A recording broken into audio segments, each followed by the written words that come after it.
अस्सलाम वालेकुम दोस्तों, कैसे आप सब खैरियत से हैं। उम्मीद है दोस्तों आप सब खैरियत से होंगे।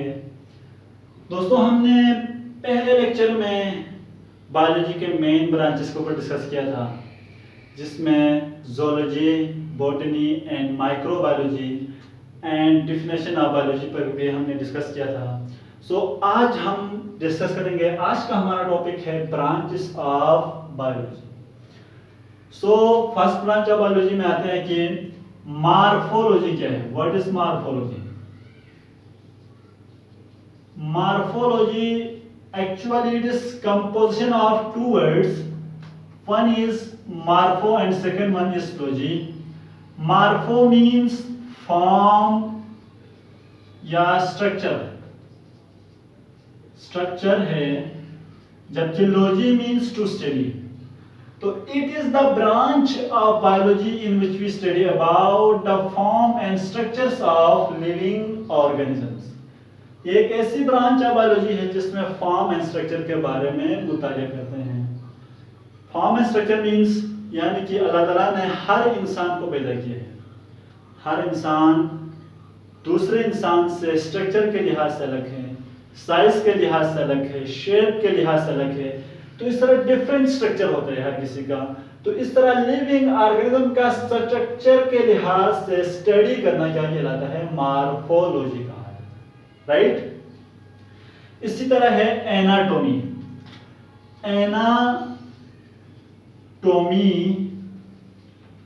ये भी एक ब्रांच ऑफ बायोलॉजी है, जिसमें हम ये भी दो अल्फाज का मजमूआ है। Ana means up and tom means cutting, या आप यूं भी कह सकते हैं, दरअसल ये एक ग्रीक अल्फाज एनाटोम से निकला है। एनाटोम्स का मतलब है डाइसेक्ट करना,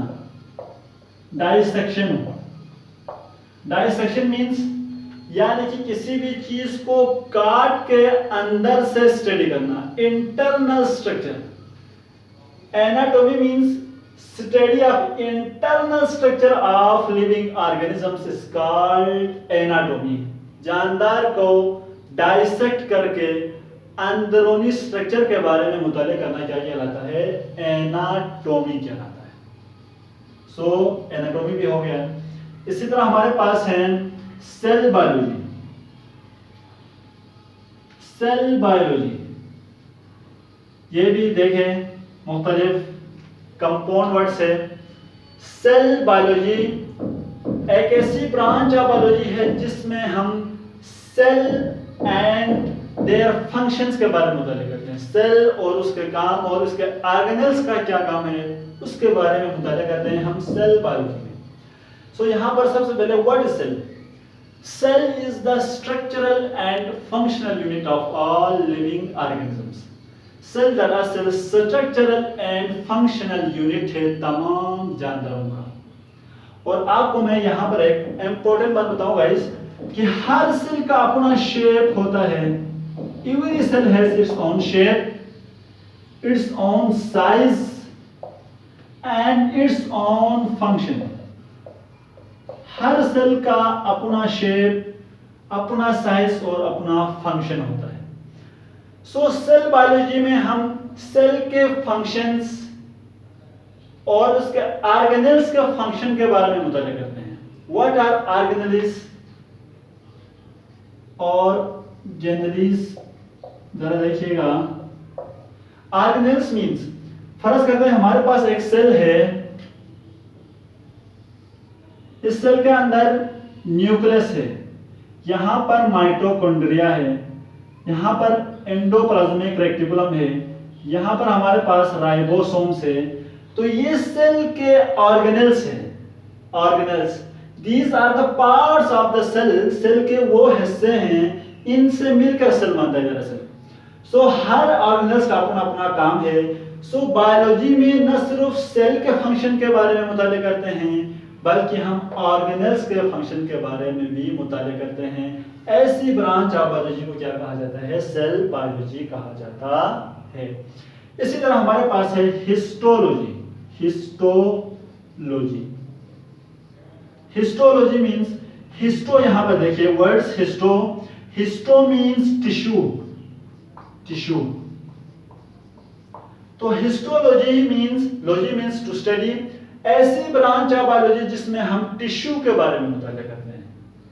the branch of biology in which we study about the tissues are called histology. उसे क्या कहा जाता है? हिस्टोलॉजी कहा जाता है। मसलन हमारे पास कनेक्टिव टिश्यू है, मस्कुलर टिश्यू है, इसी तरह हमारे पास नर्वस टिश्यू है, बहुत सारे टिश्यू है।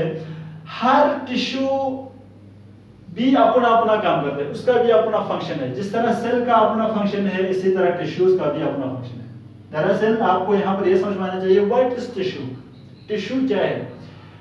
दो या दो से ज्यादा सेल जो एक ही काम करे। Two or more than cells which performing same function, they are called tissue. उसे क्या कहा जाता है? टिश्यू कहा जाता है। And the study of tissue is called histology कहा जाता है। Is it clear? So आगे बढ़ते हैं। इसी तरह हमारे पास है physiology. Physiology, physiology, physio means function, physio means function and logy means to study.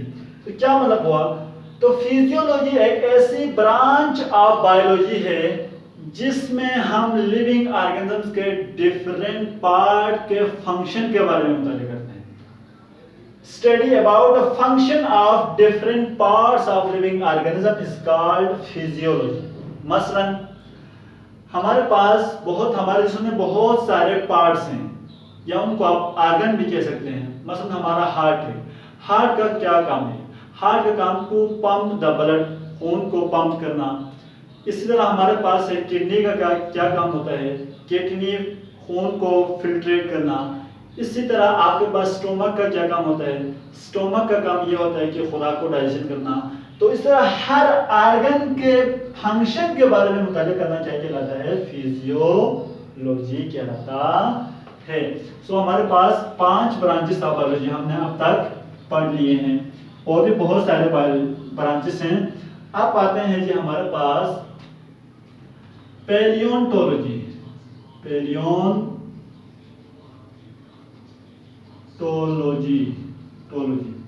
पैलियोंटोलॉजी किसे कहते हैं? पैलियोन मीन्स फॉसिल्स, फॉसिल्स को कहा जाता है। तो tology means to study, logy means. Paleontology एक ऐसी ब्रांच ऑफ बायोलॉजी है जिसमें हम फॉसिल्स के बारे में मुताला करते हैं। In which we study about the fossils. अब जरा यहां पर देखें फॉसिल्स क्या है? Fossils are the remains of the living organism जो एक्सटिंक्ट हो चुके हैं। यहां पर एक लफ्ज मैं आपको लिख रहा हूं एक्सटिंक्ट। एक्सटिंक्ट उर्दू में उसको नापेद कहा जाता है, नापेद। यानी कि ऐसे जानदार जो एक जमाने में इस जमीन पर पाए जाते थे लेकिन आज उनकी कोई भी नस्ल जिंदा नहीं है, ऐसे जानदारों को एक्सटिंक्ट कहा जाता है। अब ऐसे जानदारों के जो बाकियात हैं, इन बाकियात को, रिमेन्स को क्या कहा जाता है? फॉसिल्स कहा जाता है। तो इन फॉसिल्स के बारे में मुतालिक किसमें करते हैं हम? पैलियोंटोलॉजी में। मसलन डायनासोर से, डायनासोर के हड्डियों से हमें पता चलता है कि ये जानवर इस तरह का था, वरना हमें कैसे मालूम कि डायनासोर इस तरह का है? सो ये क्या है? एक एक्सटिंक्ट एनिमल है जिसके फॉसिल्स के जरिए से हम पता करते हैं। तो ऐसे फॉसिल्स के बारे में मुतालिक हम किसमें करेंगे? पैलियोंटोलॉजी में करते हैं। Is it clear? सो इसके अलावा हमारे पास है environmental biology. Environmental biology, mental biology या इकोलॉजी से कहा जाता है। इकोलॉजी, ये दोनों एक ही है। इन्वायरमेंटल बायोलॉजी का है या इकोलॉजी का है। इन्वायरमेंटल बायोलॉजी या ecology, it is the branch of biology in which we study, जिसमें हम मुताला करते हैं जानदार और इसके इन्वायरमेंट के दरमियानी रिलेशनशिप को। We study about the relationship between the living organisms with their environment. Environment के साथ उनके ताल्लुकात के बारे में मुताला हम किसमें करते हैं? Environmental biology या ecology में हम करते हैं। So ये भी हुआ। इस तरह हमारे पास है एंटामोलॉजी। एंटामोलॉजी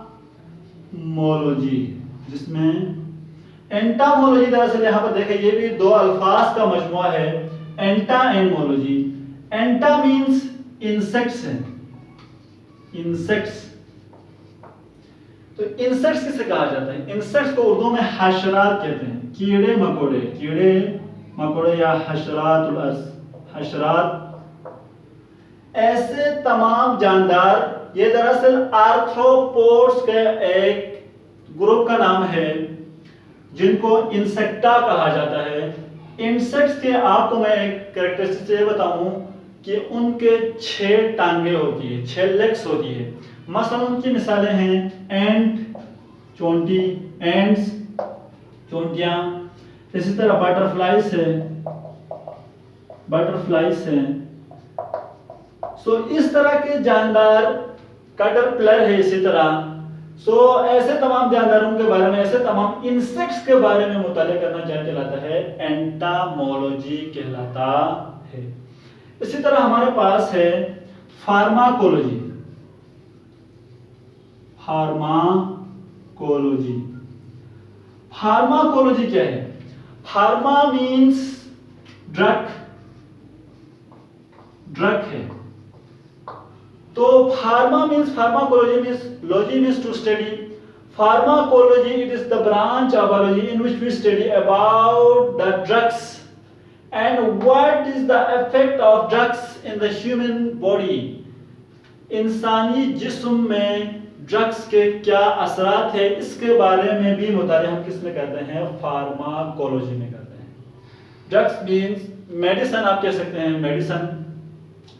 तो ऐसी ब्रांच ऑफ बायोलॉजी को क्या कहा जाता है? फार्माकोलॉजी कहा जाता है, जिसमें हम ड्रग्स और इसके असरात लिविंग ऑर्गेनिजम्स के ऊपर क्या असरात करता है उसे क्या कहा जाता है? फार्माकोलॉजी कहा जाता है।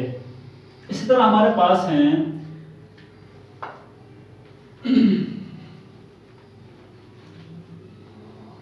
Genetics. Genetics, it is the branch of biology in which we study about the genes, जिसमें हम किसके बारे में मुताला करते हैं? जीन्स के बारे में मुताला करते हैं। Genes and genes, the role of genes in the inheritance, inheritance में जीन का क्या रोल है इसके बारे में मुताला हम किस में करते हैं? जीन जेनेटिक्स में करते हैं। तो दरअसल जीन क्या है? जीन सीक्वेंस ऑफ न्यूक्लियोटाइड्स है। दरअसल ये जिम्मेदार है, एक प्रोटीन्स को बनाने का जिम्मेदार है। It is also, you can say that is the part of DNA और RNA which is responsible to synthesize the protein. Protein को सिंथेसाइज करना, बनाने के जिम्मेदार होते हैं ये जीन्स। इसी तरह ये इनहेरिटेंस में भी मदद देते हैं। इनहेरिटेंस के बेसिक यूनिट दरअसल जीन्स ही होते हैं। इनहेरिटेंस क्या है? यानी कि इनहेरिटेंस में the transmission of one characteristics from one generation to another generation is called inheritance. So genes और इनहेरिटेंस कैसे होता है इसके बारे में मुताला हम किस में करते हैं? जेनेटिक्स में करते हैं। So this is also clear. And हमारे पास और हैं parasitology. Parasitology, parasitology, what is parasitology? Parasitology भी दो अल्फाज का मजमुआ है। यहाँ पर देखें पैरासाइट, पैरासाइट्स आपको पता है, पैरासाइट्स ऐसे तमाम जानदार जो किसी दूसरे जानदार के ऊपर रहते हैं, होस्ट के ऊपर रहते हैं और बदले में उन्हें नुकसान देते हैं, उनको हार्म देते हैं। ऐसे तमाम जानदारों को क्या कहा जाता है? पैरासाइट्स कहा जाता है। मसलन हमारे पास फ्ली है, पिस्सू, लाउस है, ये जानदार ऐसे हैं। इसी तरह वायरसेस हैं जो इंसान के जिस्म के अंदर रह के खुद के रिप्रोडक्शन करते हैं, बदले में उस जानदार को नुकसान भी पहुंचाते हैं। ऐसे जानदारों को पैरासाइट्स कहा जाता है। इन पैरासाइट्स के बारे में मुताला करने को क्या कहा जाता है? करने वाली ब्रांच ऑफ बायोलॉजी को पैरासाइटोलॉजी कहा जाता है। इसी तरह हमारे पास है बायोटेक्नोलॉजी। बायोटेक्नोलॉजी बायोटेक्नोलॉजी यहां पर देखें, bio and technology. Bio means life, so technology. तो ये एक ऐसी ब्रांच ऑफ बायोलॉजी है, एक ऐसी जदीद ब्रांच ऑफ बायोलॉजी है जिसमें लिविंग ऑर्गेनिजम्स को इस्तेमाल किया जाता है for the welfare of Mankind. बनी नो इंसान की फलाह व बहबूद के लिए लिविंग ऑर्गेनिजम्स का इस्तेमाल किया जाता है। ऐसी ब्रांच ऑफ बायोलॉजी को क्या कहा जाता है? बायोटेक्नोलॉजी कहा जाता है। मसलन मैं आपको मिसाल दे दूं, हम रोटी बनाते हैं, इसमें हम यीस्ट ऐड करते हैं। यीस्ट के ऐड करने से क्या हो जाता है? वो रोटी जो ना फूल जाती है। दरअसल ये बैक्टीरिया है, तो इसकी वजह से रोटी बनाने में हमें आसानी होती है। तो इसी तरह हमारे पास एक शुगर के बीमारी के लोगों को इंसुलिन का प्रॉब्लम होता है। इंसुलिन प्रोड्यूस करने के लिए हम इंसुलिन के जीन्स बैक्टीरिया के अंदर डाल देते हैं, फिर इस तरह इंसुलिन प्रोड्यूस करते हैं। हत्ता कि उसमें लिविंग ऑर्गेनिज्म का इस्तेमाल करके टेक्नोलॉजी के जरिए से इंसान को फलाह व बहबूद यानी कि वेलफेयर ऑफ मैनकाइंड, इंसानों के लिए एक नए प्रोडक्ट्स बनाए जा रहे हैं। तो ये क्या कहलाता है? बायोटेक्नोलॉजी कहा जाता है, जिसमें लिविंग ऑर्गेनिज्म का इस्तेमाल करके इंसानों को फायदा दे दे। ऐसी ब्रांच ऑफ बायोलॉजी को क्या कहा जाता है? बायोटेक्नोलॉजी कहा जाता है। सो इसी तरह मेरे ख्याल से इम्यूनोलॉजी, इम्यूनोलॉजी इम्यूनोलॉजी इम्यूनोलॉजी क्या है? It is the branch of biology. यहां पर देखें इम्यून, इम्यून से आपको पता होगा इम्यून सिस्टम। इम्यून सिस्टम, इंसान के अंदर एक सिस्टम पाया जाता है जो बाहर से आने वाले तमाम माइक्रोब्स के जरिए के खिलाफ मज़ाहमत पैदा करने के लिए, रेजिस्टेंस पैदा करने के लिए अल्लाह ताला ने एक निज़ाम पैदा किया है। That system is called immune system. तो ऐसे सिस्टम के बारे में इम्यून के बारे में मुताले करना क्या कहलाता है? इम्यूनोलॉजी कहा जाता है। इम्यूनोलॉजी कहा जाता है। सो इस तरह मेरे ख्याल से बायोलॉजी के ब्रांचेस कंप्लीट हुए। उम्मीद करता हूँ आपको समझ में आया हो। किसी को भी समझ में ना आए तो आप कमेंट बॉक्स में हमें ज़रूर बताइएगा, इंशाअल्लाह हम ज़रूर आपको जवाब देंगे। आज के लिए इतना ही काफ़ी है। वस्सलाम वालेकुम व रहमतुल्लाहि व बरकातहू।